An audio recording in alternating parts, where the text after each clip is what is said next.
How to stop a pending payment on Cash App. Hey guys, in this video, I'll show you how to cancel a pending payment on Cash App. It's pretty straightforward, so let's get to it. First, open Cash App on your phone and make sure you're logged in. On the home screen, look at the bottom and tap the fifth icon. It looks like a little clock. This takes you to the Activity section.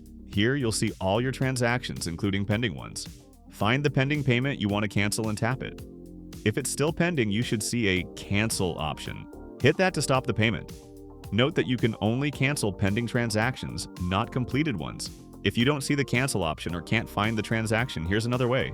Go back to the home screen, tap your profile icon in the top right, and scroll down to Support. Tap it, then select Chat or Chat Now.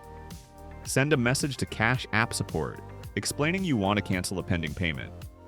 Include details like the date, amount, and recipient's name. They'll help you cancel it if it's still possible. And that's it, you're done. That's all for this video. I'll see you in the next one. Thanks.